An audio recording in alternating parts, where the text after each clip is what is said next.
You've been told to live in the moment, to just be present, but no one ever told you how. How do you slow down when your mind won't stop racing? How do you enjoy the now when the past haunts you and the future scares you? You try meditation, but you get distracted. You try breathing, but it feels fake.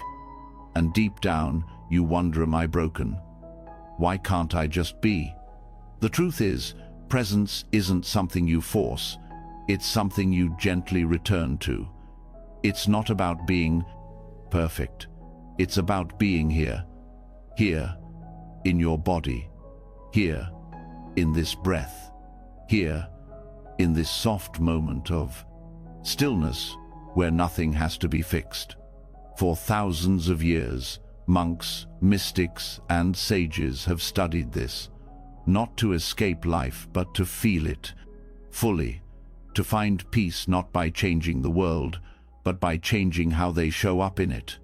Fully awake, fully grounded, fully alive.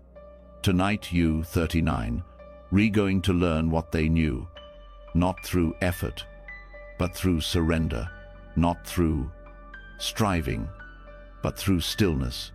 And as you listen, something inside you will shift. The noise will quiet. The tension will melt. Your mind will slow, and your heart will open like a flower at sunrise.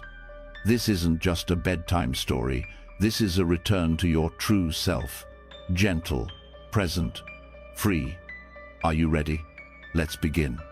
There's a kind of truth you only hear when everything else goes quiet. Not in noise, not in thinking, not in talking, but in stillness. A space where nothing is said, yet everything is understood. That's where we're going now. Where words fade, but meaning deepens. Where silence isn't empty, but full of wisdom. Let's go there together. They say silence is awkward. But what if that's only because we've forgotten how to listen to it? In our world, silence is often filled. We fill it with music, with scrolling, with background noise, with conversations that mean little but feel safe.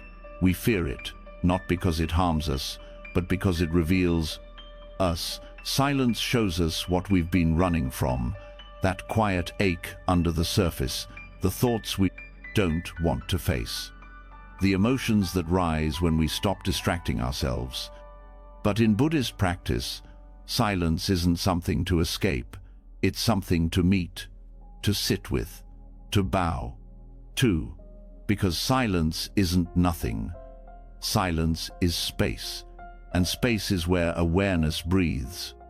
In monasteries tucked deep in the forests of Thailand, in cold stone temples in Japan, in humble rooms. In Sri Lanka, you'll find monks sitting for hours, not moving, not speaking, not because they have nothing to say, but because they've discovered the power of not saying. This is not just about outer silence, it's about quieting the storms inside. There's a difference between being silent and being still. You can be silent and still be full of noise. That voice in your head judging everything, that inner commentary narrating your entire life, that restless mental itch that says, "This is boring, what's next?" But when you truly enter silence, not as absence, but as presence, something changes. The voice quiets. The mind softens. You begin to feel the subtle hum of being, the breath as it moves in and out, the weight of your body resting on the earth, the air brushing against your skin. Suddenly, you're not lost in thoughts about life. You're inside it. Not planning, not regretting, just here. And here is where healing begins. The Buddha taught that silence can be a kind of speech. Not the silence that avoids or suppresses, but the silence that listens. The kind of silence that pays attention without trying to control. It's not passive. It's alive. It listens to pain without flinching. It listens to joy without clinging. It listens to fear without judgment, and it teaches us how to stay. When you stop talking to the world for a moment, the world starts talking to you in a different way. The wind seems to carry messages. The birds are no longer background, they're presence. The distant sound of a train, the ticking of a clock, the breath of a loved one sleeping nearby it, all becomes sacred. But you won't notice any of that if you're too busy trying to escape silence. We've been taught that our value is in doing, in speaking, in producing. But what if the greatest transformation happens in the pause? Not in what you do, but in what you let go of. Silence helps you notice what you didn't even know was hurting. That tiny voice inside that says, "I'm tired." Not tired from work, tired from pretending, tired from constantly trying to be someone, to keep up, to prove something, to be enough. And in the quiet, you start to see that you were always enough. Even when you weren't achieving, even when no one was clapping, even when it was just you sitting there, breathing. In Zen, they call it beginner's mind, a way of seeing the world as if for the first time, noticing the steam from your tea, the warmth of your sweater, the way your chest rises gently with each breath. It's ordinary, but also extraordinary, because for the first time you're with it, not thinking about it, not recording it, just here. This kind of silence is not about muting life, it's about hearing life more clearly, like turning down a loud radio so you can hear your own heartbeat. It also teaches restraint, not just in speech, but in reaction. When someone insults you and you don't speak, not out of fear, but out of clarity, you reclaim your power. When you pause before reacting, you create space for wisdom to rise. In that pause, you ask, is this helpful? Is this kind? Is this necessary? Sometimes silence is the most loving response. But silence can also feel lonely, can't it? Because in that space, you meet yourself without filters. The guilt, the grief, the longing, the memories you buried, they all float up in the quiet. And your first instinct may be to turn away. But if you stay, if you breathe through it, that ache transforms. Because what you're really meeting is your own humanity, and that's never something to run from. The heart, when listened to in silence, will always guide you, but you have to be brave enough to hear it. Not just the parts you like, but the ones that make you feel vulnerable. The "I miss you", the "I'm scared", the "I need help". Silence gives these truths room to speak, and the more you practice listening, the less afraid you become of what you find. This is why monastics take vows of noble silence, not to punish themselves, but to see what remains when the ego stops trying to prove itself through words.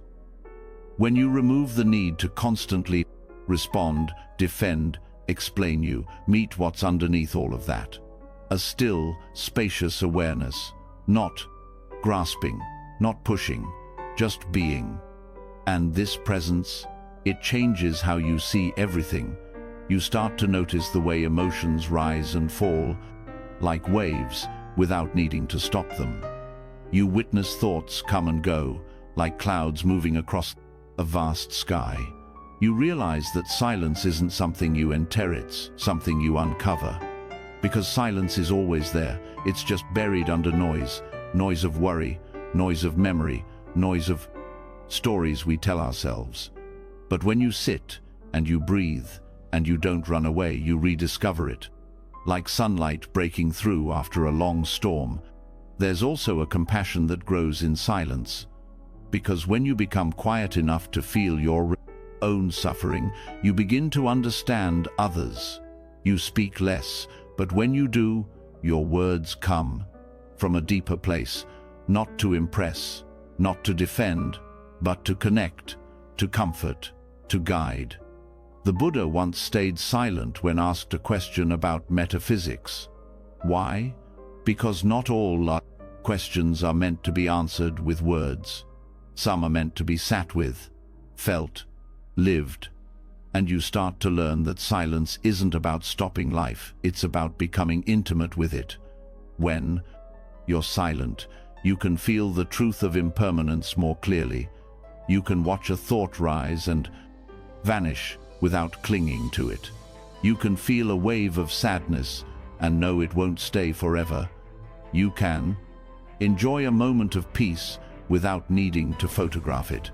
This kind of silence isn't fragile, it's strong. Not because it blocks the world out, but because it lets the world in, fully, without fear. And when you return to your life, your conversations, your tasks, your relationships, something inside you has shifted. You don't need to fill every moment. You don't need to rush into the next thing. You carry stillness with you. That's the real teaching of silence. Not to escape the world, but to meet it with calm. Not to reject noise, but to respond to it with clarity. You begin to speak with intention. You begin to pause before reacting. You begin to see that presence doesn't always look like doing something big. Sometimes it looks like being still while the world moves around you. And slowly, your nervous system rewires. Your relationships deepen. Your mind stops needing constant stimulation. You rest, not because everything is perfect, but because you've made peace with what is. This is the Dharma of silence. Not a retreat from life, but a return to it, more honest, more present, more awake. Now that you've felt it, this deep stillness, don't rush to fill the space. Let the silence linger. Let it echo. Let it teach you. And let it stay. And once silence has softened the noise inside, something even more subtle begins to rise. You start to feel the quiet rhythm underneath all things. It, 39, S not loud. It, 39, S not dramatic. It's the one thing that never leaves you, not in pain, not in joy, not even in sleep. The breath, it stays with you like a steady companion, whispering truths without saying a word. And when you learn to meet it, not control it, not analyze it, but simply meet it, your whole relationship to life begins to change, not through effort, but through awareness, through the tiniest shift of attention. That's where we begin now. Awareness doesn't need grand gestures. It doesn't ask for silence retreats or mountaintop moments. It lives in the small, in the subtle, in the way your chest lifts and falls when no one's watching, in the tiny pause between in-breath and out-breath. That's the space where presence waits, not the kind of presence you perform, but the kind you feel deep in your nervous system, the kind that lets you know, I'm here, I'm safe, I'm real. Most people wait for calm to arrive from the outside, for the right mood, the right space, the right day. But micro-awareness isn't about waiting, it's about noticing what's already here. One breath, not the whole hour, not the whole day, just one breath, and not even the whole breath, just a part of it. The coolness at the nose, the warmth as it leaves, the soft movement in your ribs. Each part carries its own lesson if you stay close enough to feel it. This is where things begin to shift. Because the mind is used to skipping over what feels simple. It wants to jump ahead, to label, to solve. But the breath isn't asking for that. It's only asking for you to stay, not forever, just long enough to truly know it, long enough to feel where it goes when you're sad, what it does when you're anxious, how it changes when you tell the truth, or when you hold something back. Micro-awareness is about meeting those changes with curiosity, without needing to fix them. It's not meditation in the formal sense. It's not sitting still for hours. It's the practice of tuning into the moment as it unfolds through the body, not the mind. Because the body tells you things the mind can't. It holds your story in breath patterns, in tension, in softness. You learn to read it by slowing down. And as you do, your perception sharpens. You start to feel where your breath catches when someone touches a painful subject, where your breath shortens when you feel exposed, where it deepens when you feel safe. That kind of awareness makes you more honest, not just with others, but with yourself. You can't lie to yourself when your breath is telling the truth. You can't hide in distraction when your body is calling you back. Micro-awareness brings you to this moment in full detail. It invites you to feel the weight of your clothes, the texture of air against your face, the subtle hum in your fingertips. These aren't details most people notice, but they're the fabric of your life. And when you live inside that fabric, things change. You eat slower. You listen better. You speak with more care. You stop needing to escape what is already rich. Most stress comes from leaving the moment, from resisting it, from needing it to be something else.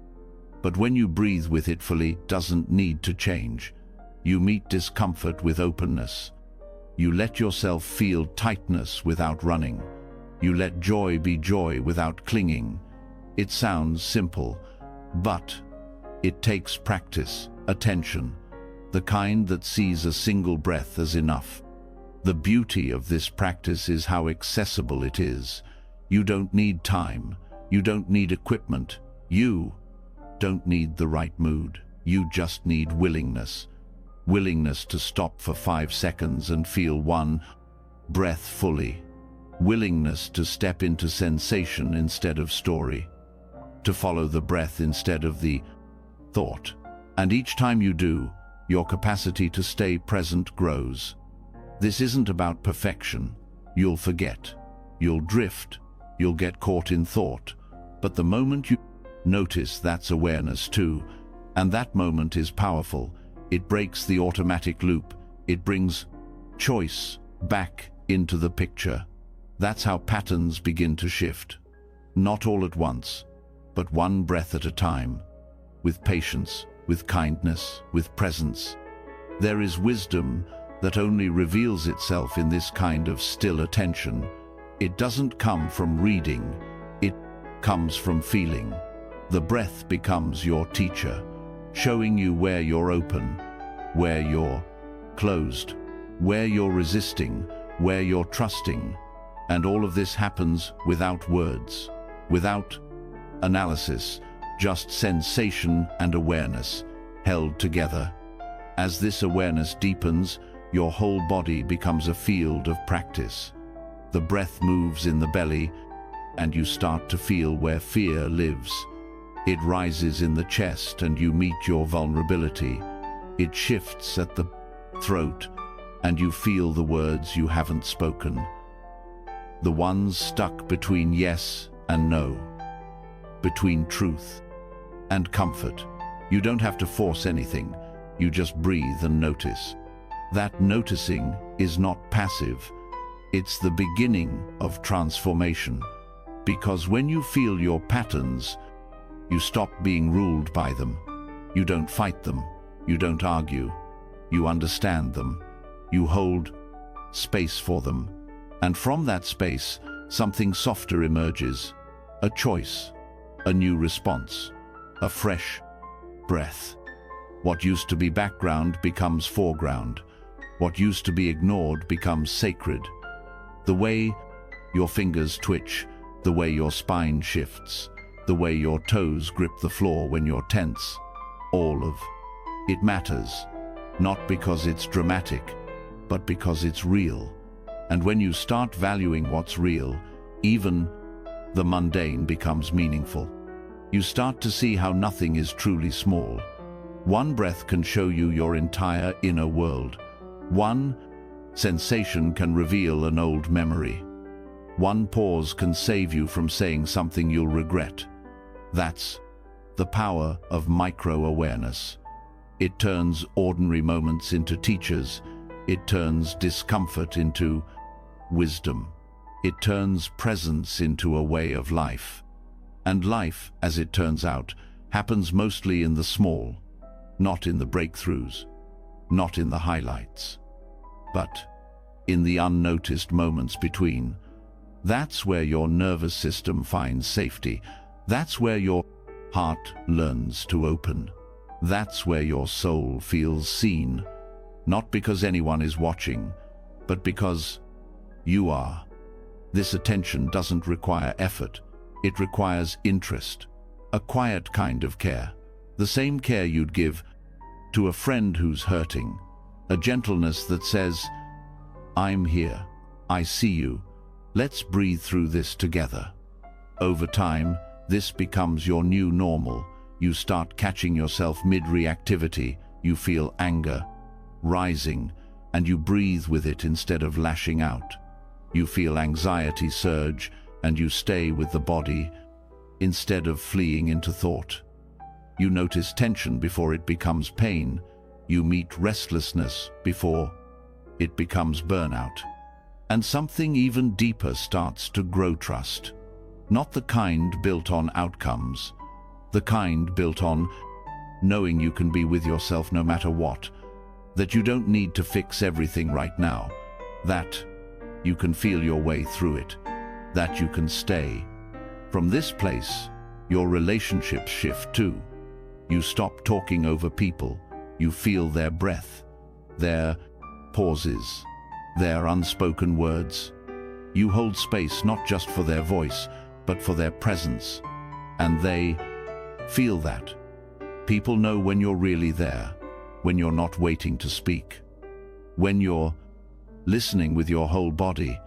This is what micro-awareness teaches you, not just how to breathe, but how to live, how to show up, how to feel fully, without needing to escape, without needing to dramatize, just to be with all of it. That one breath, the one you're taking, no, it's not separate from enlightenment. It's not a warm-up. It's not a preparation. It's the doorway itself. And you don't have to force yourself through it. You just have to notice it. One breath, one sensation, one moment at a time. And when you do, something subtle changes. Life doesn't become easier, but it becomes clearer.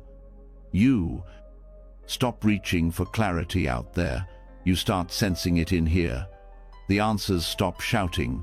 They start whispering. And the whisper is enough. So the next time the world feels too loud, too fast, too much, don't try to solve everything. Don't try to fix the future. Come back to what never left. The quiet rhythm of life itself. The breath. Stay there. Feel. To it. Trust it. Because presence isn't built in one leap. It's built in thousands of tiny moments you didn't rush past. Thousands of breaths you chose to meet. Thousands of seconds you decided were worth your full attention. That's the power of micro-awareness. It teaches you to fall in love with now, not the idea of now, but the felt experience of it. Fully, gently, deeply, without needing more, because this breath, this one, is already enough. And once the breath becomes familiar, once you can rest your full attention inside a single inhale, what comes next isn't effort, it's spaciousness. There's a natural opening, a quiet shift where awareness begins to stretch wider than the body. Thoughts slow, edges blur, and something strange happens. You stop being tracked by minutes. You stop being pulled by the idea of time. Awareness begins to float in something softer, where the past no longer presses and the future no longer pulls. There's still movement, But it's not rushed, not counted, not measured. It's just now, alive, whole, and untouched by the clock. What most people call time is not what you feel. It's a mental overlay, a system of counting, of sequencing, a way the mind organizes experience to make sense of change. But awareness doesn't operate through numbers. It doesn't divide now into categories. It doesn't count breaths. It doesn't label years. It simply sees. It simply knows. The direct experience of this moment doesn't ask how old you are, what hour it is, or what you have to do next. It just unfolds, effortlessly, without division. This kind of presence is available to anyone, but it takes a shifter, gentle untangling from the thought, patterns that grip chronological time. Because time, as we usually live it, isn't neutral. It rushes us, pressures us. It defines identity, success, regret, expectation. We become attached to timelines, to deadlines, to storylines. And slowly, we forget how to just be. We start measuring everything: how far we've come, how far we have to go, whether we're ahead or behind. But who is measuring, and against what? Buddhist psychology invites you to step outside of that system, not to deny time's function, but to stop mistaking it for reality. Time is useful, it helps organize, but it's not who you are, it's not where you live. Awareness exists before the clock, beyond the calendar. It doesn't need markers to know presence. The practice, then, is not to fight time, but to stop clinging to it, to stop anchoring identity to what happened, or what might happen, to loosen the mental fixation on sequence and return to direct experience. One technique is to notice how often your thoughts refer to time. In ordinary moments, the mind runs forward and backward, rehearsing, remembering, anticipating, comparing. But these are all mental projections. The body doesn't live in them. The breath doesn't follow them. And neither does your deepest awareness. So, when you catch the mind replaying an old conversation or preparing the next task, don't try to stop it. Just recognize it as movement in the mind, not the truth of the moment. Then, shift. Drop back into sensation, into contact, into presence. Another way to soften time's grip is to explore your relationship with the past. Most attachment to time comes from unfinished narratives, stories we tell ourselves, things we wish had gone differently, mistakes, loss, identity frozen in memory. But memories are not facts, they are reconstructions. They're shaped by mood, by belief, by repetition, and the past only enters now when you bring it. You can honor your history without living in it. You can acknowledge pain without keeping it active. When you sit in silence, you start to see how many layers of past echo through your thoughts. Even preferences are conditioned, even reactions are rehearsed. But the more you see these echoes, the more space opens around them. The grip loosens. You realize that you're not just the sum of your past choices. You're the awareness seeing it all unfold right now. And that awareness, it's not bound by time. Likewise, your future doesn't exist except as thought. Planning has its place, but obsession with what's next creates constant tension. The mind plays endless simulations. What if? Then what? After that? But none of them are real. They're shadows, projections, and each time you chase one, you leave the clarity of now. So the practice becomes returning over and over to the body, to the breath, to the sound around you, to the contact of feet on the floor, hands on your lap, heartbeat in your chest. None of that needs time. You can also work with language.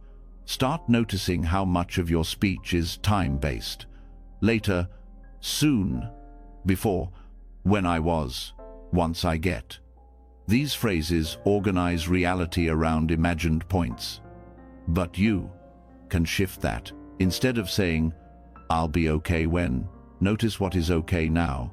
Instead of, I used to be happier, ask what happiness feels like in this moment. Words shape experience, and loosening time. Bound language helps loosen time-bound thinking. Physical practices help too. Slow walking, breathing with attention, tasting food without rushing. When you move slowly, the body reclaims rhythm from the clock. You stop measuring moments and start sensing them. You start to feel duration not as a number but as richness. A full inhale, a long gaze, a silent pause. These moments stretch open. They're not timed, they're lived. This presence changes your sense of age. People carry timelines of who they're supposed to be by a certain point, where they should be, what they should have. But those timelines are social, not spiritual. They are narratives created by culture, not by truth. The truth is, no one is behind. No one is ahead. Everyone is exactly where they are, one breath at a time. The wisdom that grows in you isn't measured in years. It's measured in depth, in honesty, in how fully you meet this second. Meditation reveals this naturally. When you sit and follow the breath, time starts to dissolve. Minutes pass without reference. There's no beginning, no end, just awareness opening. You begin to feel space, not as emptiness but as fullness, not as a void but as presence without boundary. And when you open your eyes, the world looks different. The pressure eases. There's less rush to get somewhere, because you already are somewhere, and it's enough. Letting go of time also changes your relationship to control. Much of the anxiety around time is really anxiety about uncertainty, not knowing what's coming, not being able to hold it all together. But in presence, you stop trying to hold it. You allow things to arise, to unfold, to fade. That's not passivity, it's deep trust. A knowing that life has its own rhythm, that you don't have to direct every second, that presence can carry you farther than planning ever could.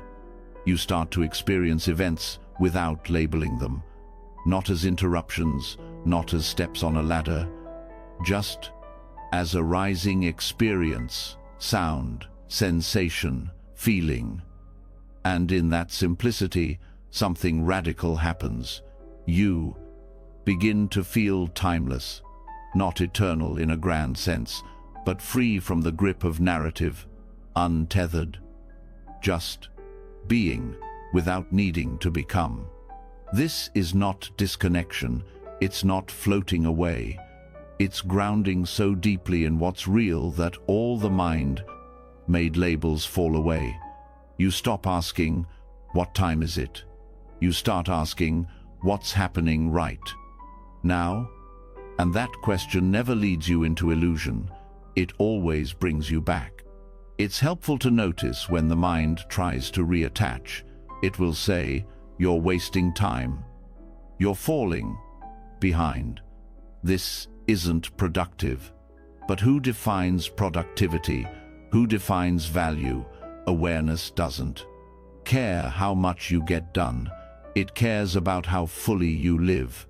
And when you live fully, you do what matters, not out of pressure, but out of clarity. Disentangling from time doesn't mean ignoring reality. You still show up. You still keep commitments. You still move through days and months. But you hold it all more lightly. You stop letting the calendar define your worth. You stop letting the schedule own your peace.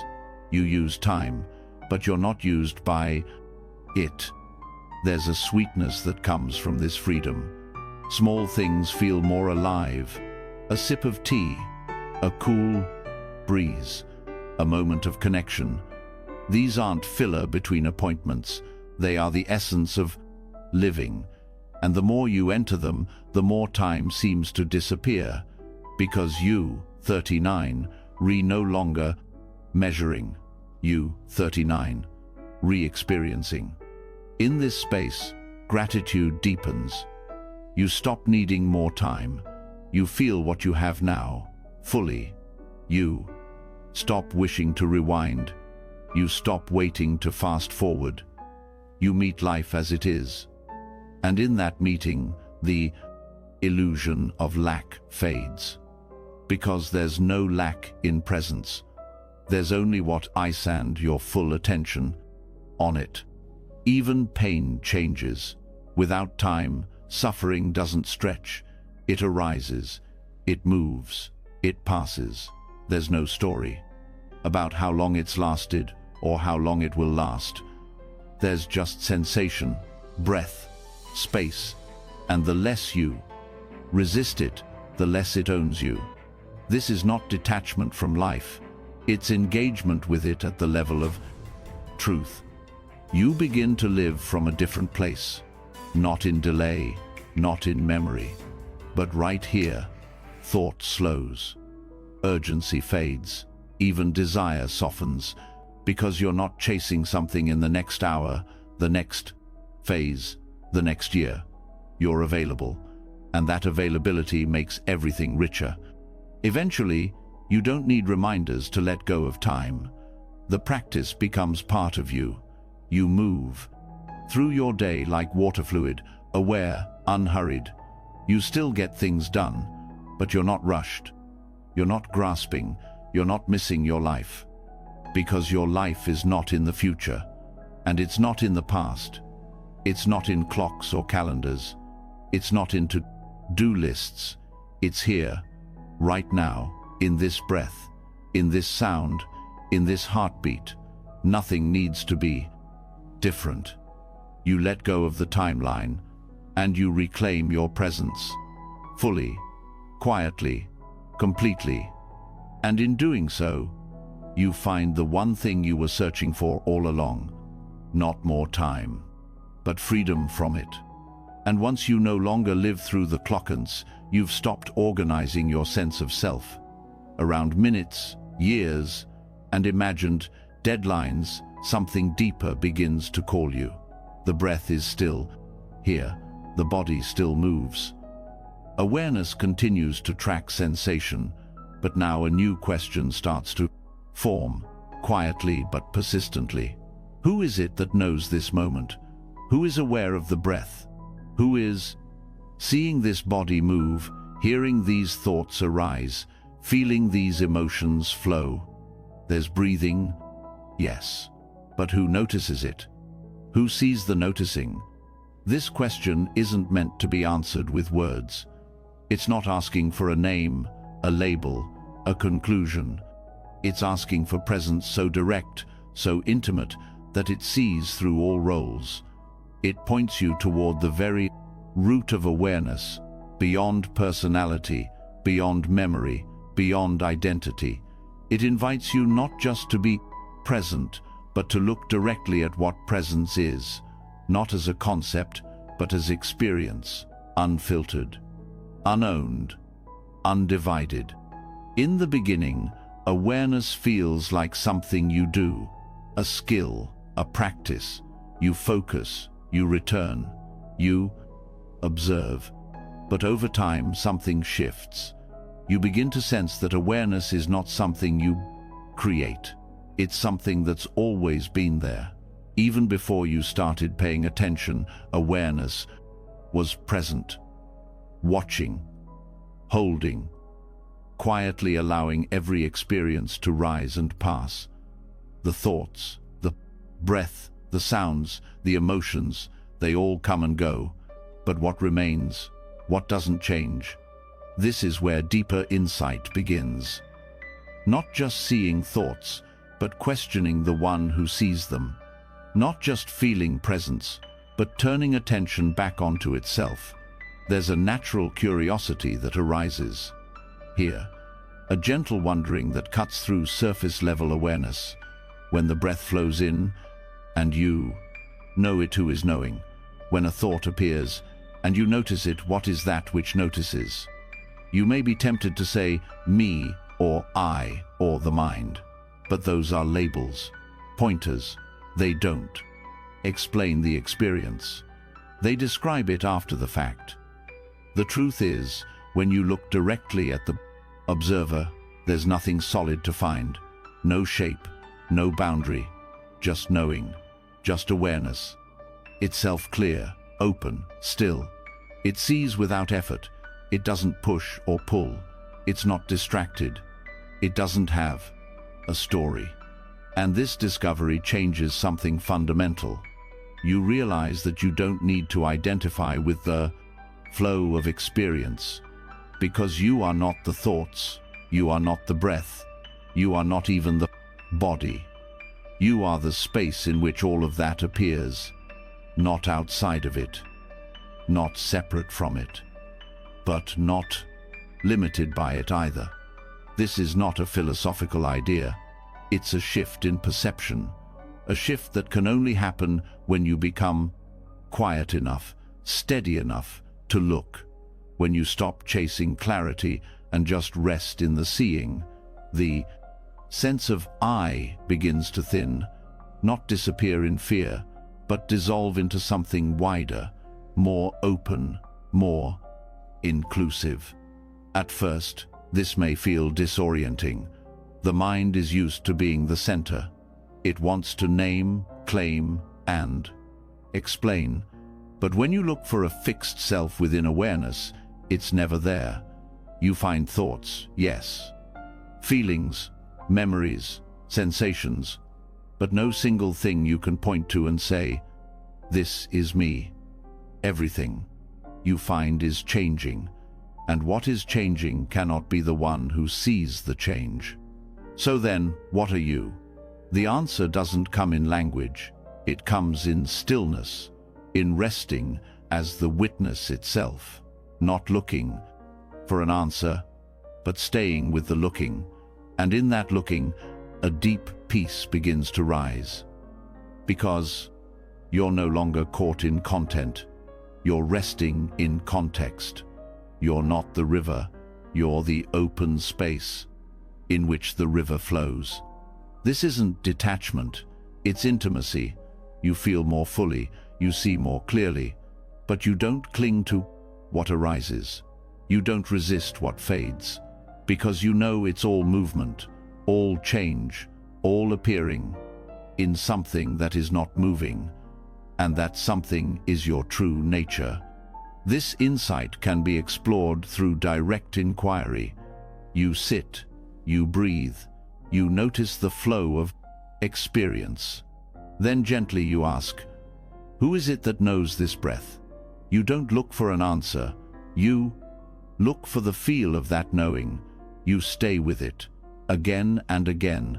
Each time a thought arises, you ask, who is watching this thought? Not to analyze, but to return, to remember. What begins to reveal itself is a field of presence that holds everything without being touched by anything. It's not a blankness. It's alive, vibrant. But it doesn't grasp. It doesn't react. It simply knows. And it doesn't belong to anyone. It's not yours. It's not separate. It just is. This realization brings profound relief, because so much of human suffering comes from the illusion of being a separate self, a thinker, a doer, a struggler, isolated and trying to hold life together. But when you see through that illusion, something softens. The struggle loses its grip. You stop trying to fix every moment. You stop needing to be someone. You just are. And from that place, compassion deepens, not as a practice, but as a natural expression. When the sense of separateness dissolves, the need to defend dissolves too. You see others not as them, but as extensions of the same awareness, not conceptually, viscerally. The boundary fades. What hurts them touches you. What frees them lifts you. This experience isn't constant. The mind comes back, the story returns, but now you know. You've touched the source. And each time you remember, you can return. Not by force, but by resting, by watching, by letting go.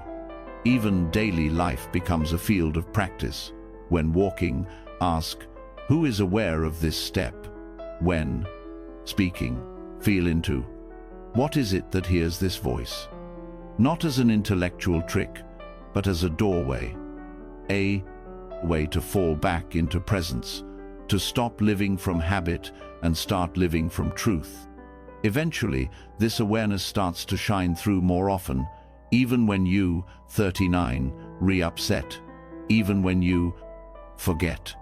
There's a background knowing, a silent clarity. The more you rest in it, the more it becomes natural, stable, effortless. This is what the great teachers meant by non-duality. Not two, not self and other, not observer and observed, just awareness, aware of itself, noticing breath, noticing thought, noticing sensation, but untouched by all of it. And from here, nothing needs to be pushed away. You can allow the full range of life, grief, joy, fear, love, because it's all welcome, it's all held. You don't have to choose only the pleasant. You don't have to fix what arises, because you're no longer limited to experience. You are the open field it moves through. This realization doesn't make you passive. It makes you free. Free to act from clarity instead of fear. Free to speak from love instead of defense. Free to live from truth instead of reaction. And all of it flows from the simple practice of turning awareness back onto itself. You don't have to chase awakening. You don't have to perfect anything. You just have to look gently, look deeply, and stay with the looking. Each time you ask, who is watching this moment? And wait not for a thought, but for presence itself. You step out of the illusion. You return home, not to a self, but to the mystery that sees all selves. Come and go. You don't need to name it.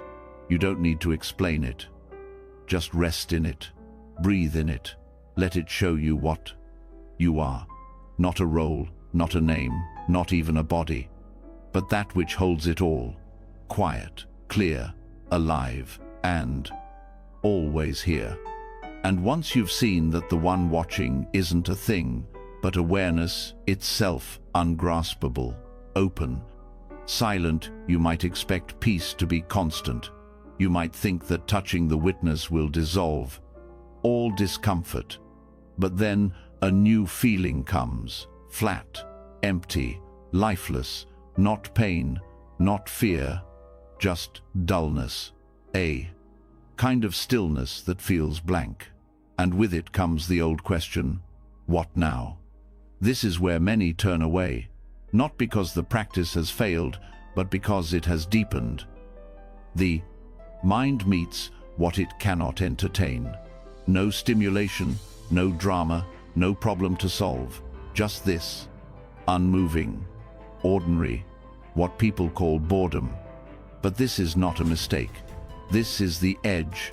This is the invitation. Boredom arises not because there is nothing happening, but because what is happening is not what the mind wants. It wants intensity, novelty, distraction. But the present moment often doesn't offer those things. The breath is quiet, the body still, thoughts slow. And in that slowing, the mind begins to protest. It calls this dull, pointless. It tells you to check your phone, get up, change the scene. But the moment you do, you leave the doorway. Because boredom is not emptiness, it is resistance. It's the surface layer of something deeper.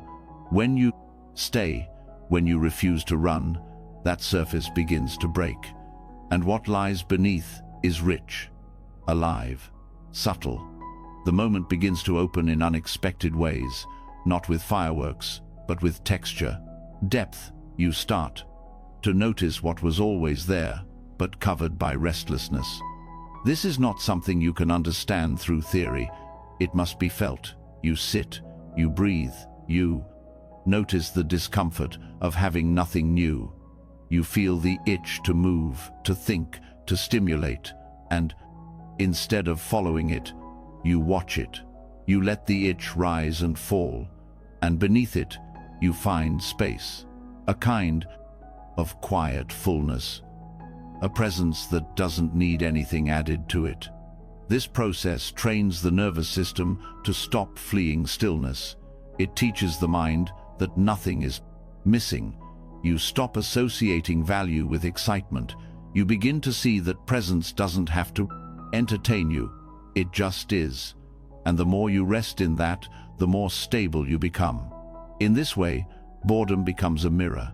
It shows you where your attachments live. It reveals your patterns of escape, how you grasp for stimulation to avoid simply being. And when you stop feeding those patterns, they lose power. You no longer need noise to feel real. You don't need speed to feel alive. There is a humility in this, the willingness to meet the uneventful, the choice to stay when nothing special is happening. It breaks the addiction to highs. It returns you to balance. You discover that there's a kind of joy in neutrality, a soft joy, one that doesn't shout but sustains. Boredom also reveals the limits of ego. The ego thrives on doing, proving, becoming. But when you rest in stillness, there's nothing for the ego to grasp, no progress to measure, no image to polish, just presence. And that presence doesn't care what the ego wants. It asks for nothing. It waits. And in that waiting, something deeper is born. You begin to notice the fine detail of the moment, the way the light lands on the wall, the exact sound of your breath, the subtle shift in sensation as the body softens. These things were never boring. You just never looked long enough. Now you do, and they come alive. This shifts your entire relationship to experience. You no longer divide life into meaningful and meaningless. You see value in the small, in the repetition, in the quiet. Washing dishes becomes a field of practice. Waiting in line becomes a return to the body. There is nowhere you have to get to, nothing you have to fix. Even discomfort becomes interesting. You start to feel where resistance lives in the body, the tightness in the chest, the pulling behind the eyes. These sensations used to be pushed away. Now they are welcomed. You observe them with care. You breathe with them, and they shift not because you force them, but because you no longer avoid them. This is maturity, not avoiding what's dull, not needing every moment to be captivating, but staying, feeling, noticing. You start to trust life again, not as a concept, as a felt experience. You don't need to plan each second. You can let the moment unfold. You can meet what is here. This practice also changes how you relate to others. You stop needing people to entertain you. You stop seeking intensity in every connection. You learn to be with someone in silence, to listen without rushing, to share space without filling it. And in that shared stillness, intimacy deepens. You also become more creative. When the mind stops chasing stimulation, it begins to open. Insight arises from spaciousness. Clarity grows from simplicity. Ideas flow not because you push, but because you rest. Boredom becomes a reset, a clearing, a place where the next step becomes visible. In this state, the heart softens too. It no longer resists the moment. It no longer judges quiet as failure. It feels safe in stillness. And that safety spreads. It becomes your baseline. Not because you've figured everything out, but because you've stopped running. And the running was the source of suffering. You don't need to chase what's already here. You don't need to fill every gap. You start to see the gaps as sacred, the pause between words, the silence between thoughts, the empty space in a room. These are not empty. They are full of potential, full of presence, full of being. Boredom taught you that.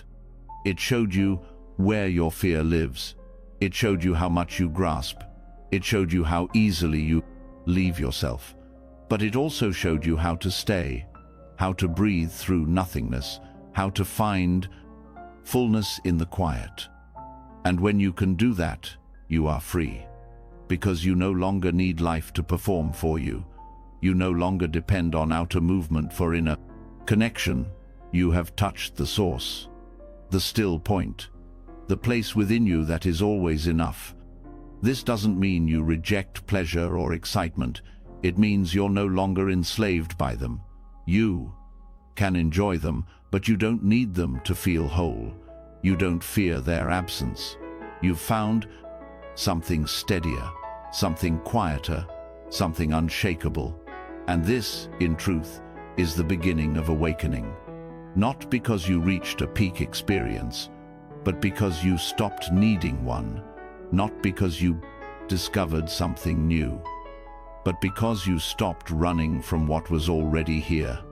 Boredom, once feared, became your ally, your teacher, the gateway to a deeper life.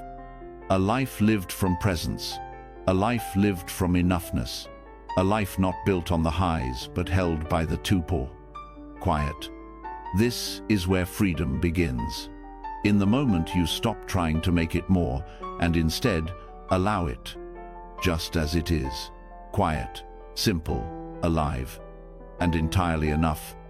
And when you no longer run from quiet, when stillness feels like home instead of absence, your awareness becomes sharper, less distracted, more available. What used to feel dull now feels alive. The body, once seen as background, becomes a field of deep discovery. Sensations are no longer boring. They become language. Breath isn't just survival, it's connection. Movement isn't random, it's meaning. In this kind of presence, the body isn't just a shape. It's the meeting point between the seen and the unseen. The body is no longer just yours. It's the earth, it's water, it's fire, it's air, it's space. Everything you touch, everything you feel, starts to speak through these elements. The body becomes a temple, not because of appearance, but because of awareness. To experience the body as the five elements is not a poetic metaphor. It's a practice that brings your attention directly into the reality of form, not just through the senses, but through the subtle understanding that all things arise from the same base elements. When you stop reducing the body to identity or appearance, you start to meet it as a process, a changing and breathing field of nature. You see that you are not separate from the wind that moves trees, the water that fills oceans, the fire that warms the sun, the ground beneath your feet, or the vastness that holds it all. The element of earth shows itself as solidity, the weight in your bones, the strength of your spine, the firmness of your muscles. It's what holds you upright when everything else feels unstable. When you bring awareness to the sensation of sitting or lying down, you feel this earth quality stable, grounded, unmoving. You notice the points where your body touches the floor or the chair. You feel into the density of the physical form, the way it supports you without effort. Practicing with earth is learning to root your awareness in the present by resting in physical stability. You realize that even when the mind moves, the ground holds you. Water reveals itself through fluidity, blood moving through veins, saliva moistening the mouth, tears rising and falling, sweat forming on the skin. Inside the body, water moves without pause. It lubricates, carries, cools, and connects. When you pay attention to the feeling of fluidity, whether in the breath, in movement, or in emotion, you begin to trust the flow of experience. You don't have to hold everything still. You let the moment move through, like water passing through a stream. When emotion rises, you feel it as movement, not as identity. It's not, "I am sad." Its sadness is moving through the water of the body. This shift creates freedom. Fire is the heat that sustains. Its body temperature, digestion, transformation. It lives in your belly, your chest, the warmth of your hands. It fuels life without needing to be seen. You can sit and feel the quiet heat inside you, the warmth of breath in the nostrils, the energy in the heart space. Fire is also linked to clarity. It burns away what is false. When your awareness tunes into fire, you start to recognize where energy is blocked or where it burns too bright. The practice is balancing, noticing the quality of heat without suppressing or inflaming it. Fire becomes a teacher of power without aggression, warmth without force. Air is movement. In the breath, in the expansion of the lungs, in the beating of the heart. It animates without form. You don't see it, but you feel it in every inhale, every exhale. The lightness in your arms when you stretch. The spaciousness in your chest when you let go. When you sit with the air element, you start to notice how much happens effortlessly. The breath breathes itself. The chest rises and falls on its own. You learn to trust life's rhythms. You let air teach you how to be carried without control. It shows you that lightness doesn't mean detachment. It means presence without weight. Then there is space, often the most overlooked. It's not what you feel, it's what holds everything you feel. It's the gap between thoughts, the openness inside the joints, the quiet between sounds. Without space, nothing else could arise. When you practice with space, you tune into the places where nothing is happening, and yet everything is possible. Space is not absence, it's potential. It allows the body to move, the breath to flow, the mind to rest. When you meditate on space, you start to see how it surrounds and permeates everything. The body is not separate from the space it moves through, it's shaped by it. When all 5 elements are seen clearly, you no longer feel solid in the way you used to. You don't hold on so tightly to the idea of being one thing, one body, one identity. You feel the changing nature of form, how the body is not a fixed object, but a dance of elements, rising, passing, shifting, blending. This brings a kind of softness. You start to care for the body, not from vanity, but from reverence. Not to control it, but to listen to it.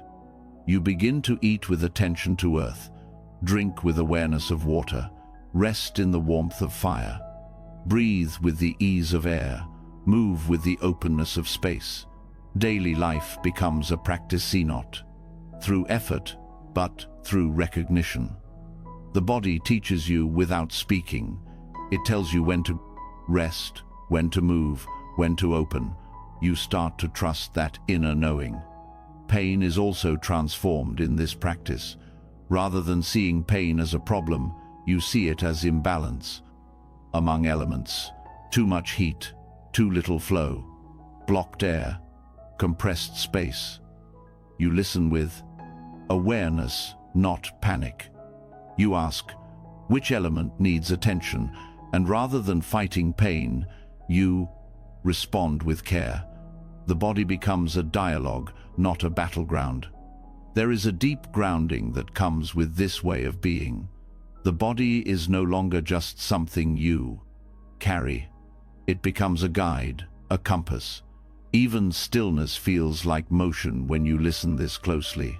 The smallest shift in posture, the subtlest inhale, all carry wisdom. You learn to stay present, not by pushing thoughts away, but by resting fully in the sensations that are always here. And this awareness expands. When you walk, you feel the earth beneath your feet. When you shower, you feel water cleanse more than the skin. When you sit in sunlight, you receive the fire that grows food and warms bones. When wind touches your face, it reminds you that breath moves through all things. When you close your eyes, you feel held by space itself. Life is not separate from practice. The body is not separate from the world. This way of seeing changes how you relate to others, too. You no longer meet people as fixed roles or ideas. You see their elements. You sense their earth, how they hold themselves. Their water, how emotion moves in their voice. Their fire, the energy behind their eyes. Their air, the rhythm of their breath. Their space, the presence they offer, the silence they hold. Every encounter becomes richer, less about control, more about communion. And the more you live in this elemental awareness, the less fear holds you. Fear often comes from the illusion that you are small, alone, solid, and separate. But when you feel your being as part of wind, heat, ground, and space, you start to know yourself differently. Not as a name, but as nature. Not as an identity, but as movement. You stop trying to fix life. You let it flow through you. This isn't about escaping the body.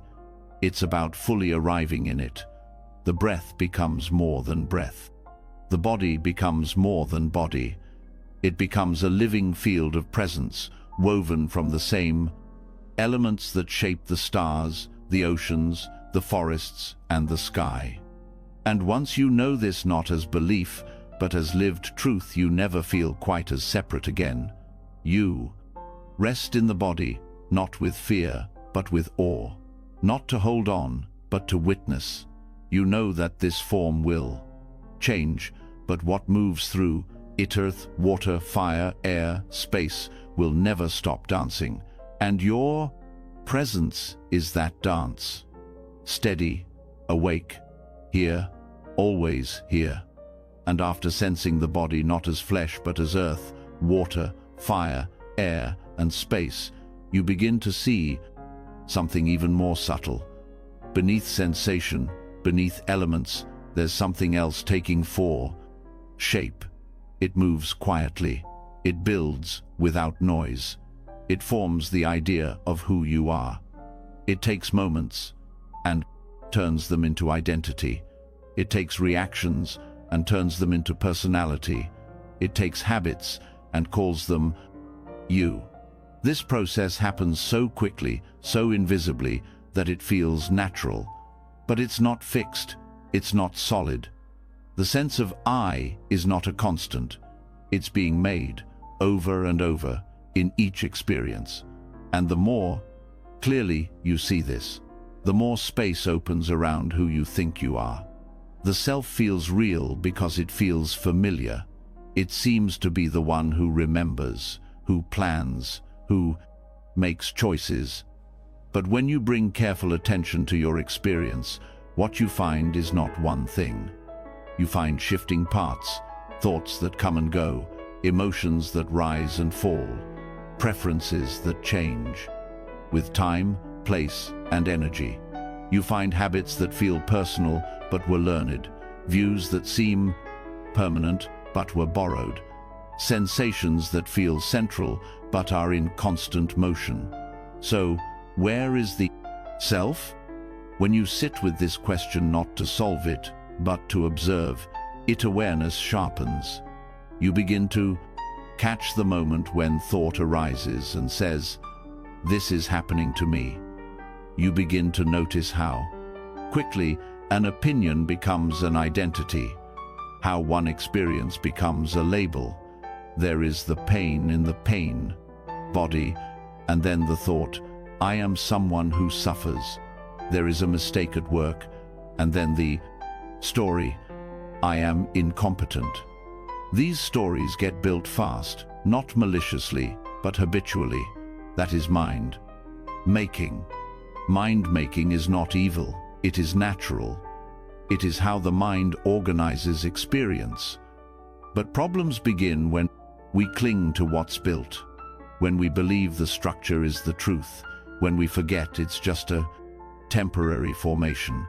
You can begin to unhook from that grip by watching the building process in real time.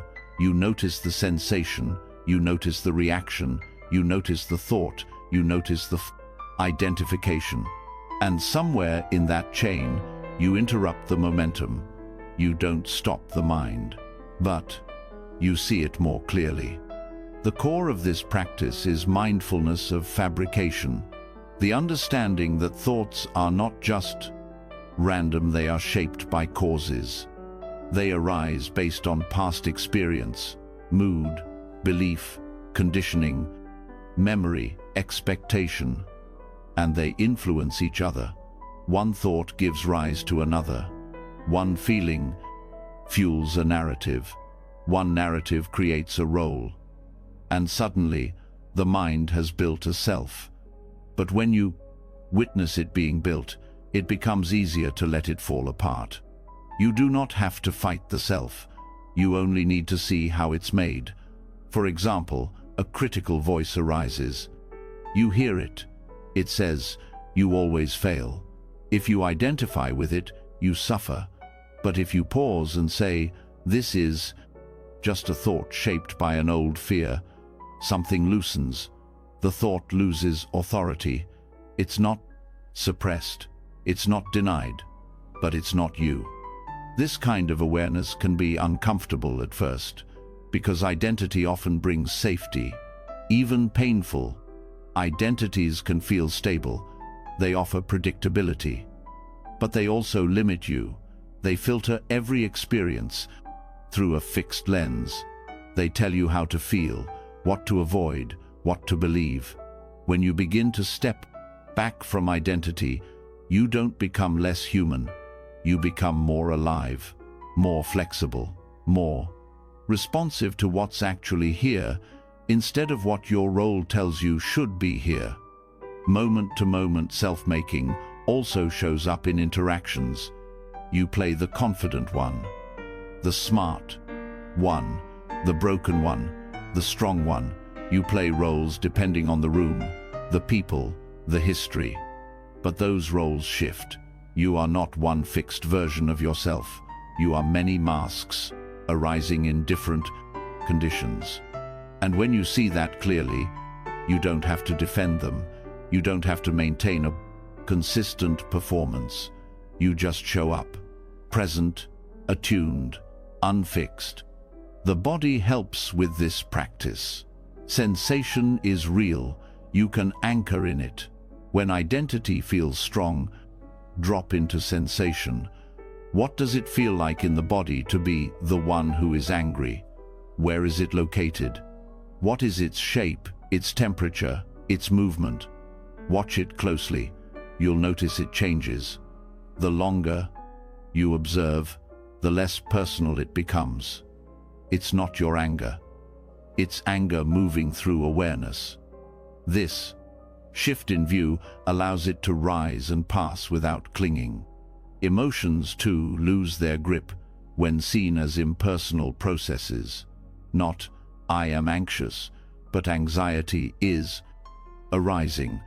Not, "I am ashamed," but shame is present. This simple language change reflects a deeper truth, that feelings are not proof of identity, they are passing weather. When seen clearly, they do not stick, they come, they teach, they leave.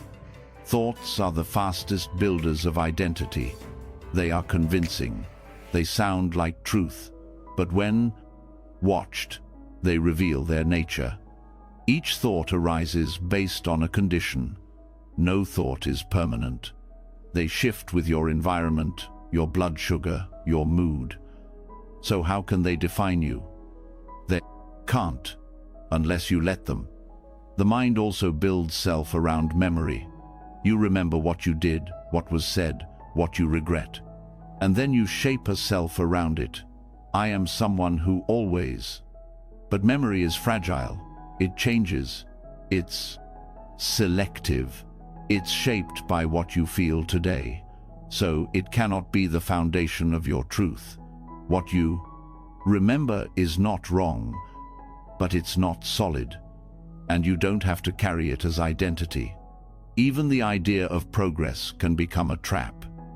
You start to identify as someone on a path, someone who is healing, someone who is growing. These are useful as temporary guides, but they too can become prisons if clung to. They create expectations, they create pressure, they create comparison. Let them serve you without defining you. Non-identification does not mean disconnection. It means intimacy without clinging. You feel what arises. You respond, but you don't build a self out of it. You return to presence. You meet the next moment fresh. You stay curious. This is freedom. When you understand mind-making, you also understand that others are building themselves too, that their reactions are shaped, that their words are often projections. This creates compassion. You don't have to take everything personally. You don't have to believe every label. You see their struggle to hold their own identities together, and you soften. All of this deepens your trust in awareness itself, because awareness doesn't need a self to function. It doesn't need a story to be clear. It simply knows. It simply holds. You learn to rest in that clarity, not lost in the roles, not fused with the voice, just seeing, just being. Over time, the need to define yourself fades. You stop needing to be seen in a certain way. You stop chasing consistency. You allow change. You allow contradiction. You allow newness. This doesn't make you confused. It makes you whole. You begin to live from presence, not personality. You speak with less defense. You act with more sincerity. You respond instead of reacting. And when old identities arise, you see them as habits, not as truths. You thank them for their service, and you return to what is real now. This practice doesn't make you disappear. It reveals what's always been underneath the performance.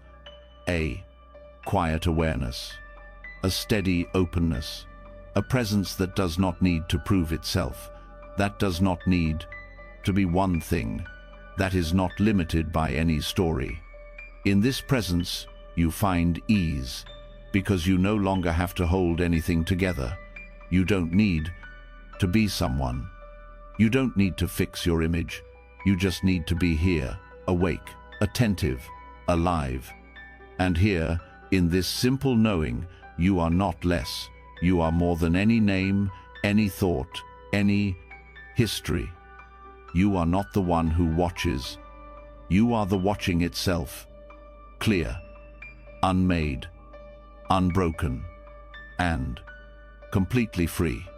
And once you've seen that the self is not a fixed thing, that it is shaped by moments and dissolved by awareness, what rises next is a quiet responsibility, not from fear, not from guilt, but from clarity. If there is no solid self, then each moment becomes a choice, not about becoming someone, but about how you meet what's here, how you act when no one is watching, how you respond when the moment is too small to be seen. These tiny movements matter, not because they build identity, but because they ripple. Each choice is a seed. Each thought, each word, each pause plants something in your inner world. And over time, these seeds become your life. This is karma, not in a distant, dramatic sense, but in its most immediate and intimate form. Karma as cause and effect, as attention and outcome, as subtle shaping. It's not reserved for the big decisions. It's happening in the smallest gestures, the glance you give when annoyed, the tone you use when you're tired, the honesty in your response when the truth is inconvenient. These moments build momentum. They create patterns. They shape how the next moment feels. Most people think of karma as something that happens to them, but in truth, karma is something we are always creating, not through one grand act, but through countless unnoticed moments. The way you answer a stranger, whether you return a message, whether you interrupt, whether you listen. These choices seem small, but they leave impressions on your mind, on your heart, on your nervous system. The more present you are, the more visible this becomes. Awareness sharpens your ability to feel consequence. You notice the heaviness that comes after speaking from irritation. You sense the peace that follows a kind word.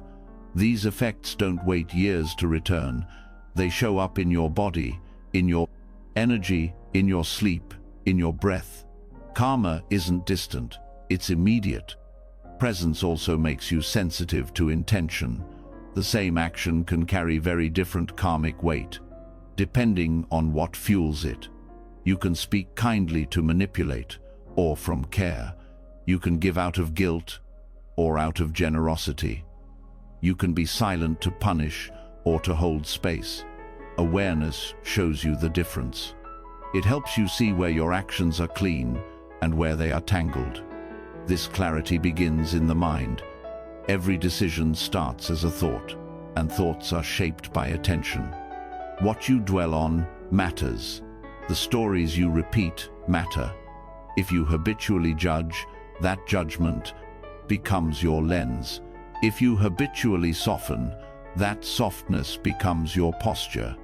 So the first ethical choice is often internal. Which thought do you follow?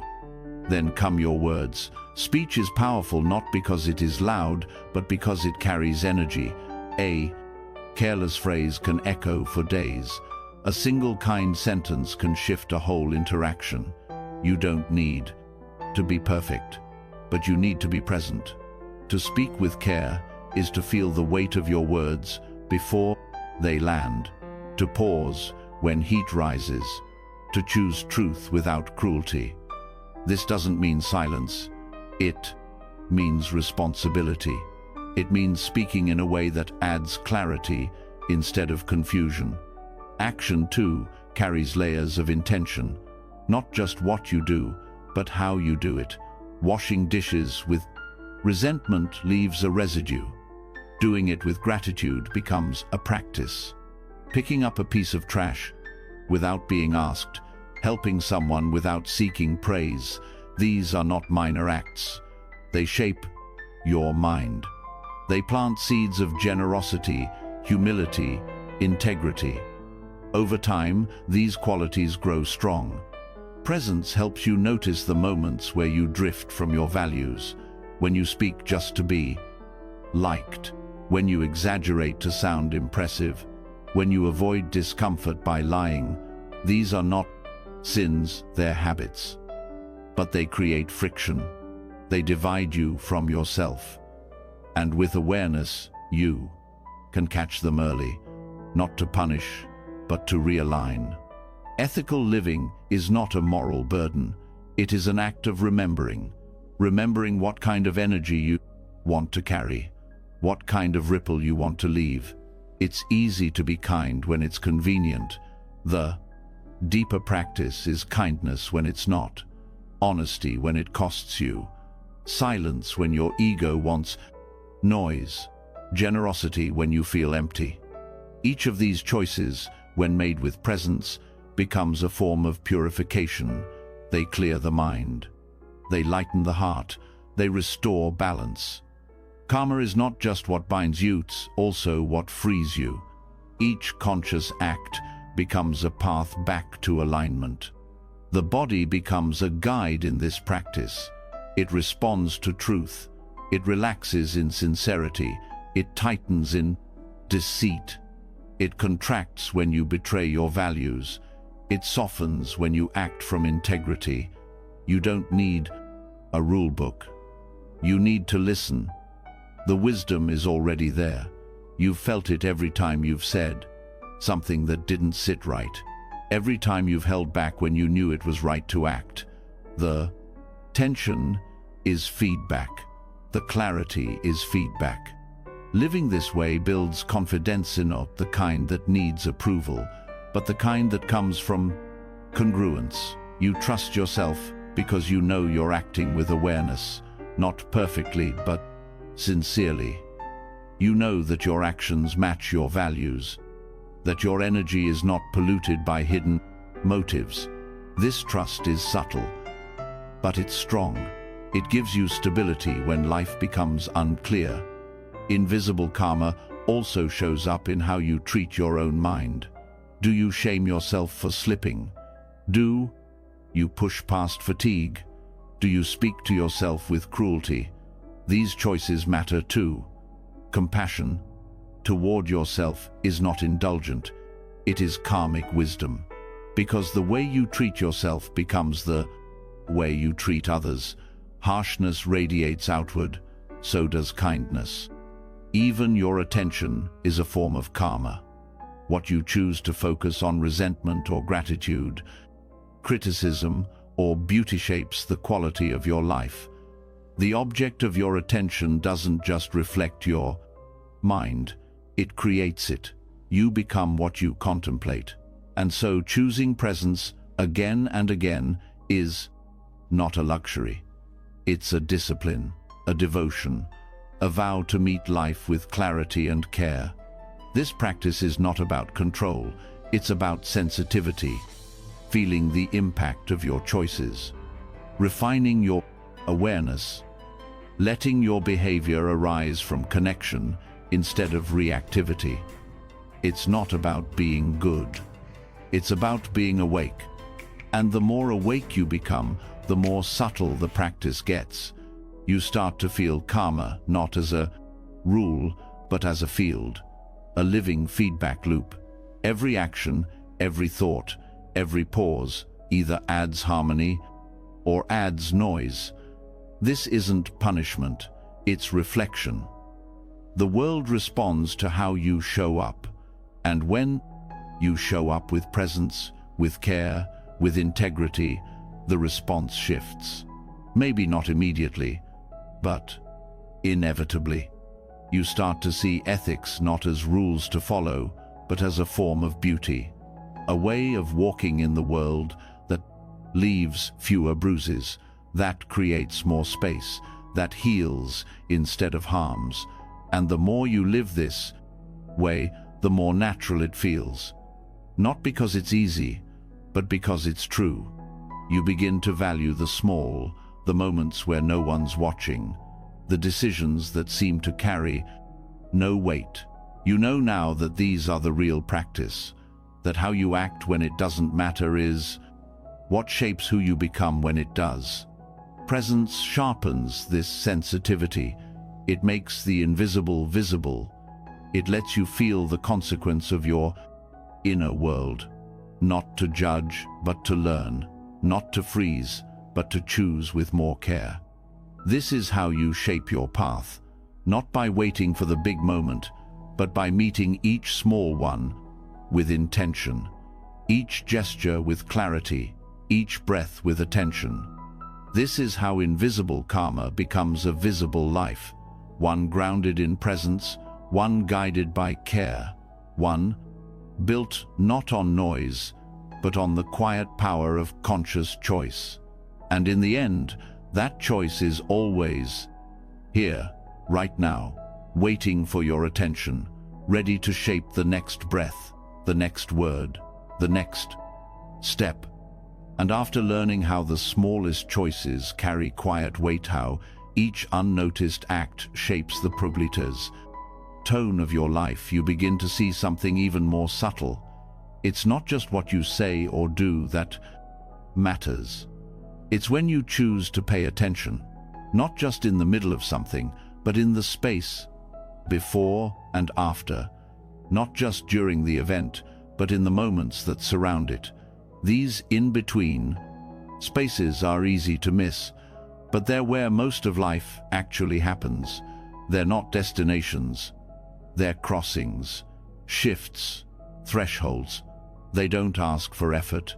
They ask for awareness. You don't always realize how much you rush through the transitions, the pause between waking and moving, the seconds between opening a door and walking in, the moment before you speak, the few steps it takes to leave one room and enter another, the silence before a message is answered. These are not gaps. They are living moments, alive with possibility, but they pass unnoticed if you aren't watching. This is where the liminal mind comes in, the mind that knows how to dwell in the middle, that doesn't treat transitions as dead space, but as sacred. That learns to soften in the pauses instead of skipping over them. Presence in these moments creates a new kind of rhythm, one that's not driven by urgency, but shaped by attention. And once you begin to live this way, something shifts in your nervous system. It learns to stop chasing. It learns to rest in motion. When you wake in the morning, the first seconds before your thoughts form are not meaningless. They hold the tone for your entire day.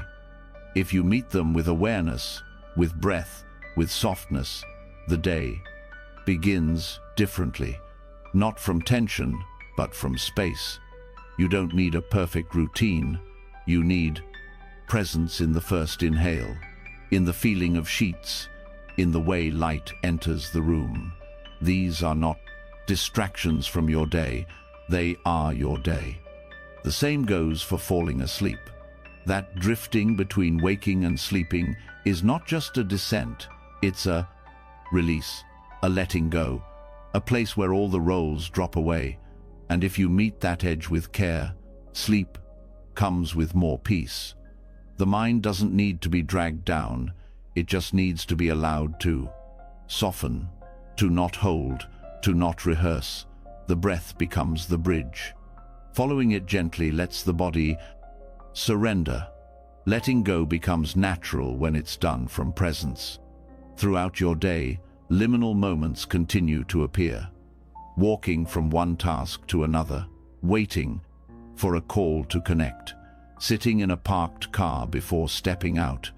These moments are invitations. You can fill them with distraction, or you can use them as doors into awareness. Touch into your breath. Feel your feet on the ground. Listen to the sounds around you. These are not techniques to make time pass. They are ways to inhabit time more fully. Transitions are not just about movement. They're about shifts in attention, moving from one emotional state to another, from rest to activity, from solitude to interaction. Each shift has its own tone, its own energy. When you rush past it, you bring the last moment into the next one without awareness. You carry the tension of your last thought into your next word. But if you pause just for a breath, you let the slate clear. You allow space for something new to emerge. This practice also reveals the subtle ways your mind resists the in-between. It wants to arrive, to land, to know. But life is mostly made of transitions. You're always becoming, always shifting, and the refusal to feel that motion creates pressure. When you anchor into the transition, you no longer need to be somewhere else. You meet the unfolding with openness. Even physically, transitions shape your state. The way you get out of bed, the way you walk into your home, the way you close a laptop before dinner, each of these carries energy. And when you meet them with presence, they become rituals, not grand, just honest, just attentive. You mark the ending. You meet the beginning. You don't blur them, you feel them. This kind of presence doesn't slow you down, it stabilizes you. You start to feel more at ease, even when things are moving, because you're not chasing arrival, you're rooted in process. Each moment becomes enough not because it's dramatic, but because you're in it, fully. Transitions also hold emotional truth. Often what you avoid in these spaces is not time eats feeling, that quiet anxiety before an event, that sadness after saying goodbye, that fear before a choice. These emotions live in the gaps. And when you stop skipping over them, you learn to meet your own heart. Not as a problem, but as a companion. You feel what you've been avoiding, and it loses its grip. In relationships, this awareness brings softness. The pause before you reply, the breath before you react, the moment before you enter a room. These are where connection lives. Not in the words, but in the space around them. When you meet these edges with presence, you bring care. You don't rush to fill the silence. You don't speak from habit. You respond from truth. In practice, this might look like letting the next moment come without pulling it. Waiting for your body to move instead of forcing it. Letting your breath guide the shift. Touching back into your senses. These are not instructions to follow. They are invitations to feel. The more you feel, the more life opens. These spaces also hold the potential for reflection, not analysis, but insight. Clarity doesn't always come in the middle of a task. It comes when you step between tasks, when the noise softens, when you're not trying to figure anything out. Ideas surface not because you searched for them, but because you made room. The mind learns from these spaces. It learns how not to rush, how not to grip. It becomes more fluid, more balanced. You become someone who doesn't need constant certainty. You become comfortable with becoming. This changes how you show up. You don't panic in pauses. You don't avoid the unknown. You stay. Staying in transitions is not about doing more. It's about sensing more, letting yourself be touched by each moment without needing to label it. You notice how light changes throughout the day, how your breath shifts when you're tired, how your thoughts soften when you stop trying to solve everything. These are not small details, they are your life lived fully. When you practice in the in-between, you build resilience. You learn how to reset in seconds, how to return to presence in the middle of motion. You stop waiting for perfect conditions. Every threshold becomes a chance to reconnect. You don't need silence to be still. You don't need stillness to be awake. Over time, the mind begins to trust these pauses. They stop feeling empty. They start to feel full. You begin to crave them, not for escape, but for realness. You no longer need to rush through them to get to the real part. You know this is it. Right now, this breath, this shift, this moment before the next. And when life changes as it always does, you are not thrown, because you've trained in the dim transitions. You've learned how to meet change with grace. You've practiced presence not just when things are steady, but when they move. You've stopped needing to land before you can feel safe. You realized safety is not in certainty, it's in awareness. This is the heart of the liminal mind, a mind that moves but doesn't scatter, a mind that waits but doesn't stall, a mind that touches each edge with openness, that treats every passage not as something to get through, but as something to feel. And in that feeling, transformation happens, quietly, naturally, completely, without effort, without rush, with full, simple attention, now. And when you've learned to stay with transitions, not to rush them, not to escape them, you begin to notice something deeper hiding inside each shift. Underneath every pause, between each breath, just before a word arrives or after one leaves, there's something else. It's not silence in the way people usually mean. It's not a lack. It's not a break. It's awareness itself, untouched by the mind's movement.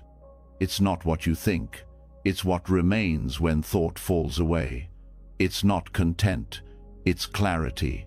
And in that clarity, something quietly astonishing reveals itself. You are not your thinking. You are not the stream of noise. You are the space in which it moves. This space isn't far. It's not hidden. It's always here. But it gets overlooked because the mind is trained to chase content, to follow each thought as if it matters more than stillness, as if the story is more real than the awareness watching it. Most people live in a constant stream of thought. One idea leads to the next, then the next, in an endless chain. But the truth is, the mind doesn't flow without pause. There are gaps, short ones, barely noticeable unless you're still, but they're there. A moment after one thought ends and before the next begins, a soft, quiet openness. And that's where awareness waits, not lost in the thinking, but completely awake between it. This is not about stopping thoughts. The mind was never the problem. Thinking is not your enemy. It's the attachment to thinking that creates suffering, the belief that you are the voice in your head, the habit of following every idea as if it defines you. But thoughts are like clouds. They come and go. You are the sky. You are the space. You are not what passes through. You are what stays. Becoming the space between thoughts is not an idea. It's a shift in attention. It's a different way of being. With the mind, you start by noticing the thought. You hear it rise. You feel it play out. Then you notice it fade. And there is the moment. No words, no sound, just being, no explanation, just presence. The more you rest in this space, the more it reveals itself. At first, the gaps are brief, tiny pauses, a breath of stillness. But if you don't rush past them, they open. And they're not empty.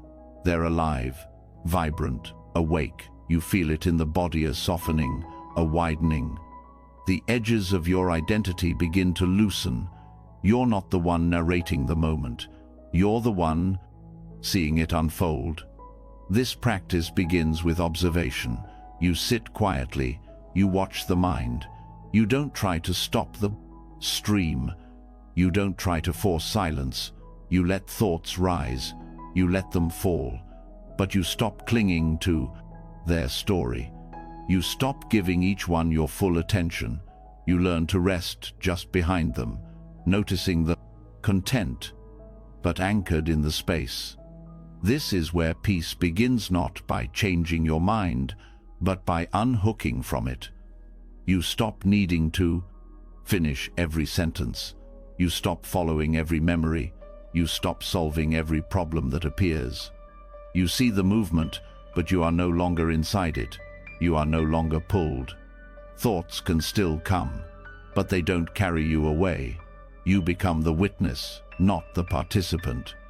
And that witness is not a person. It's not another thought. It's awareness itself, wordless, still, open. In this space, you find relief. Not because the world has stopped, but because you're no longer lost in the commentary. There is nothing missing in the gap. In fact, the gap is where everything becomes clear. It's where creativity rises, where understanding blooms. It's where truth lives, not the truth you can explain, but the kind that feels unshakable, quiet, certain, free from proof. This presence is deeper than focus. Focus narrows, presence opens. Focus holds a target, presence holds everything. When you rest in the space between thoughts, you stop narrowing your life down to goals and problems. You start seeing it as it is. You start living from stillness, not reaction. This practice doesn't require effort. It requires interest. You learn to be curious about the space, not just the sound. You listen not just to the words in your mind, but to the silence underneath them. You don't strain to stay there. You simply stop leaving. Over time, something inside you begins to shift. You start identifying less with your thinking. You feel less defensive, less reactive, less rushed. Not because you've fixed your thoughts, but because you've stopped being ruled by them. They still come, but they don't control your state. They don't shape your worth. They don't tell you who you are. You also begin to see how much thought is unnecessary, how much of it loops, repeats, rehearses. You don't stop it by force. You just stop giving it energy. You rest in the space, and the noise starts to fade on its own. You notice how peace isn't far. It's not waiting for you to finish thinking. It's waiting for you to stop chasing thought. Peace lives in the pause, in the inhale before the next idea, in the quiet beneath all the motion. It was never hidden. It was just drowned out by habit. This presence also brings clarity. When you're no longer pulled by every opinion, you start to hear what's true, not loud truth, subtle truth, the kind that doesn't argue, the kind that doesn't panic, the kind that was always there, just waiting for a break in the noise. Becoming the space between thoughts doesn't mean you stop functioning. You still think, you still plan, but you don't build identity around it. You don't lose yourself in the narrative. You think when thinking is needed, and when it's not, you rest. You return to stillness. You don't rush to fill the gap. This balance creates a different kind of mind, a mind that's not overrun, a mind that listens, a mind that doesn't mistake motion for meaning. You become someone who can sit with discomfort without trying to explain it away. Someone who can hear another without immediately forming a reply. Someone who doesn't need to react because silence no longer feels threatening. This space becomes a refuge, not because you've escaped life, but because you've remembered what's underneath it. The stillness that doesn't collapse when things get hard. The awareness that doesn't leave when emotion rises, the clarity that doesn't depend on control. It's also where compassion grows. When you're not tangled in your own thoughts, you can feel others more clearly. You hear what's beneath their words. You sense the pause they're afraid to take. You hold space without needing to fill it. Your presence becomes a kind of mirror, calm, open, reflective. And when things get loud again, as they will, you don't panic. You don't feel lost. You remember the space. You remember how to return, with breath, with attention, with surrender. This practice doesn't ask for perfection. It asks for presence. Not all the time, just now, just this moment, just the willingness to be with what's here, and then to rest in what holds it. And that resting is not passive. It's the most alive place you can be. It's where your energy is no longer scattered. It's where your heart becomes steady. It's where awareness stops clinging to stories and begins to live in truth. In the space between thoughts, you find yourself. Not the self you've imagined, not the one you've constructed, but the one who's always been here, watching, listening, unmoving, whole, not because of what you think, but because of what you are. Presence, spaciousness, awareness itself, quiet, unchanging, and completely free. And once you've rested in the space between thoughts, noticing how stillness is not something you create but something you uncover, another layer of attention becomes available. Presence starts to reveal itself not only in what is quiet, but in what is always around you. The world keeps speaking, not in language, but in sound. Everyday sounds, the ones you overlook or try to block out, become openings. They are not distractions, they are invitations. Listening becomes more than hearing. It becomes a path to now. Most people wait for silence to feel still. They assume that peace only comes when the noise ends. But real stillness doesn't depend on silence. It lives inside whatever is here, even if what's here is sound. The hum of a refrigerator, the barking of a dog, a passing car. These are not in the way. They are the way. Not because they're meaningful, but because they're real, present, unfiltered. Sound always comes in the present moment. It cannot echo from the past or be predicted from the future. When you hear clearly, you're anchored in now. This practice begins with shifting the way you relate to sound. Instead of pushing it away or labeling it, you meet it directly, without resistance, without narrative. You notice the texture, the rhythm, the volume. You don't try to make it stop. You let it move through you. This softening of resistance is powerful, because most suffering doesn't come from sound itself. It comes from the mental story about the sound, from the judgment, the frustration, the tightening. Listening with presence is a kind of surrender, not giving up, but giving space, letting the world be what it is without needing to control it. You hear the sound, and you hear your reaction to it. You listen to both. This dual attention creates depth. The sound is not separate from your awareness, it's part of it. You don't absorb it or block it. You let it float in the same field as your breath, your body, your thoughts. It doesn't dominate, it coexists. At first, you might notice discomfort. The mind may say, "This is annoying. This is too loud. I can't focus." But if you don't follow those thoughts, if you stay with the raw sound, something changes. The judgment softens. The sensation becomes interesting. You stop needing the world to be quiet for your mind to rest. This is freedom. Using sound as practice means bringing mindfulness to the ears, not straining, but relaxing into hearing. You let awareness land gently on the unfolding of noise. You notice when something begins, how it sustains, how it fades. You hear the pauses between sounds, the spaces that give them meaning. This way of listening is not about finding special sounds. It's about meeting what's already here with open attention. This attention reveals how layered your soundscape really is.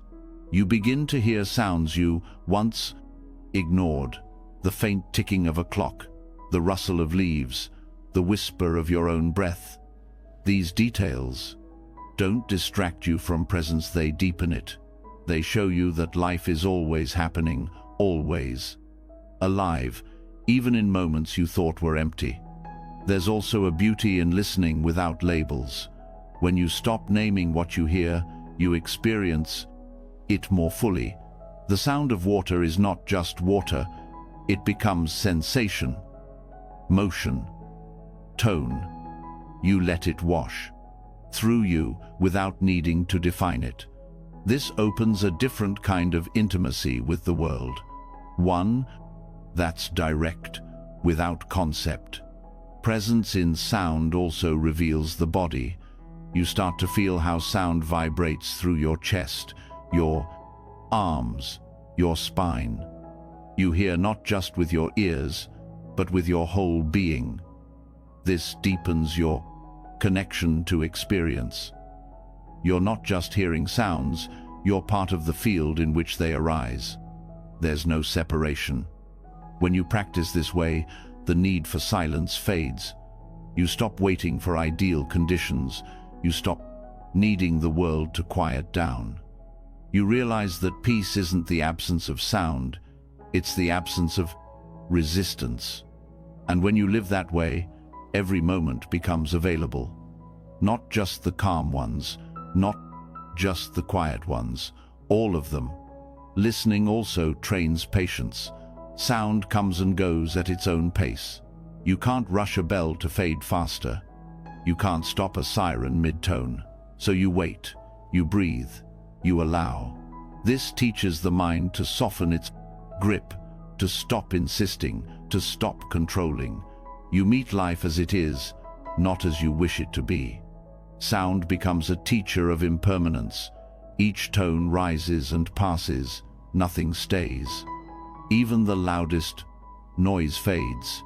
You begin to trust this, not conceptually, but through direct experience.